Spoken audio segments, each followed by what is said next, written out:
Overthinking বা অতিরিক্ত দুশ্চিন্তা যা অল্প স্বল্প আমাদের সবার জীবনেই আছে, কিন্তু সময় মতো এই ওভারথিংকিং কন্ট্রোল করতে না পারলে হয়ে যেতে পারে এর থেকে ভয়াবহ কিছু মানসিক সমস্যা, যেগুলো মোটেও সাধারণ নয়। তাই চেষ্টা করুন আপনার ওভারথিংকিংয়ের লাগাম আপনার নিজের হাতে রাখার জন্য, তাহলে এই চিন্তাগুলো আপনার জন্য ভালো একটি ফলাফল বয়ে আনবে। ওভারথিংকিং বা অতিরিক্ত দুশ্চিন্তা আপনাকে একা করে দিবে।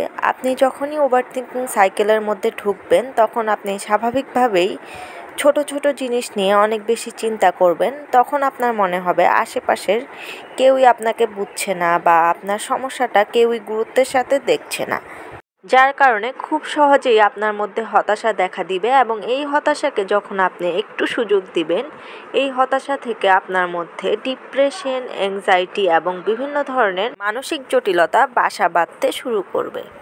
দুশ্চিন্তা বা চিন্তন বিকৃতিজনিত যেই সমস্ত মানসিক সমস্যাগুলো রয়েছে, সেগুলোর ক্ষেত্রে মনে রাখবেন যে এই মানসিক সমস্যাগুলো আমাদের মধ্যে চিন্তার একটি টানেল ভিশন তৈরি করে। টানেল বলতে আমরা বুঝতেই পারছি যে একটি সংকীর্ণ পথ তৈরি করে, যেটি কখনোই স্বাভাবিক নয়। আপনি স্বাভাবিক অবস্থায় কখনোই এভাবে টানেল ভিশনে চিন্তা করতে পারবেন না, যেটা আপনার হবে যখনই আপনি কোনো চিন্তাজনিত বিকৃতিতে ভুগবেন তখন। তাই অবশ্যই এটি প্রাথমিক অবস্থায় এমন না যে বিষয়টা আপনি কন্ট্রোল করতে পারবেন না। আপনি চাইলেই এটি কন্ট্রোল করতে পারবেন যখন এটি খুবই প্রাথমিক অবস্থায় থাকবে। তাই অবশ্যই এই বিষয়টিকে কখনোই বাড়তে দেওয়া যাবে না, এবং যখনই আপনি বুঝতে পারবেন যে আপনার মধ্যে এই ধরনের সমস্যা হচ্ছে, তখন আপনি সচেতনভাবে এই সমস্যাগুলোকে মোকাবেলা করার জন্য ট্রাই করবেন।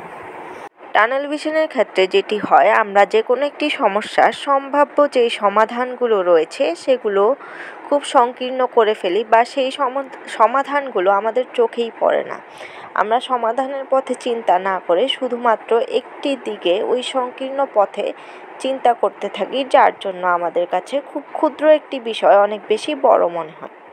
ওভারথিংকিং কন্ট্রোল করার অনেকগুলো পদ্ধতি রয়েছে, এর মধ্যে কয়েকটি আমি অন্য একটি ভিডিওতে আলোচনা করেছি। তবে সবচেয়ে ইফেক্টিভ যেই পদ্ধতিটি রয়েছে সেটি হচ্ছে অন্য মানুষের পার্সপেক্টিভ বা পয়েন্ট অফ ভিউটা গ্রহণ করা।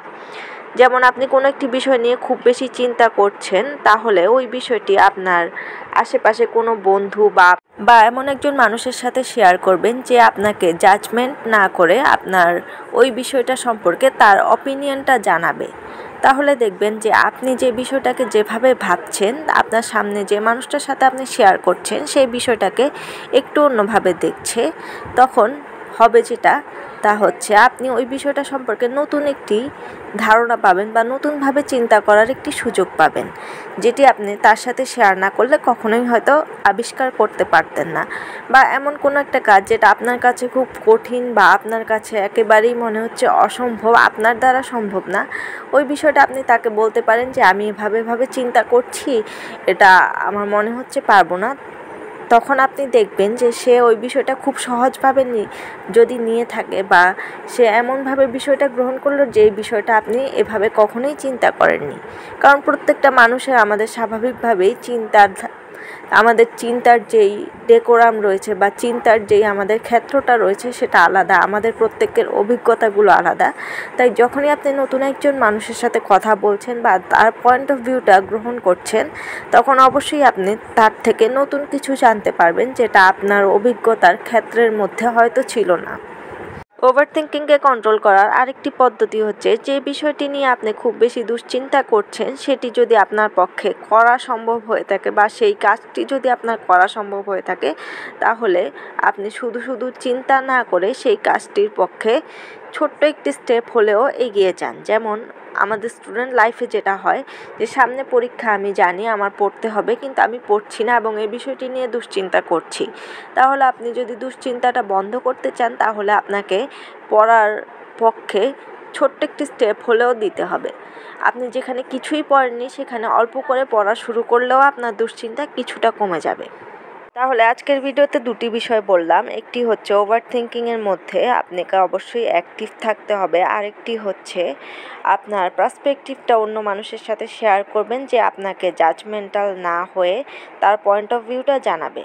এর জন্য অবশ্যই এরকম মানুষ আপনার লাইফে থাকতে হবে বা আপনার আশেপাশে থাকতে হবে। আর এর জন্য আপনাকে যেটা করতে হবে তা হচ্ছে আপনার সোশ্যাল লাইফ বা আপনার ফ্রেন্ড সার্কেল, আপনার ফ্যামিলি মেম্বারদের সাথে এমন একটা সম্পর্ক তৈরি করতে হবে বা এমন একটা সম্পর্ক রক্ষা করতে হবে। অর্থাৎ আপনি একা একা কখনোই ভালো থাকতে পারবেন না। আপনার ভালো থাকার জন্য আপনার আশেপাশের সম্পর্কগুলো খুবই গুরুত্বপূর্ণ। ভিডিওটি ভালো লাগলে অবশ্যই পরবর্তীতে এরকম আরও কন্টেন্ট পেতে চ্যানেলটি সাবস্ক্রাইব করে দেওয়ার জন্য অনুরোধ রইল এবং ভিডিওতে লাইক, কমেন্ট, শেয়ার করে অবশ্যই পাশে থাকবেন। ধন্যবাদ।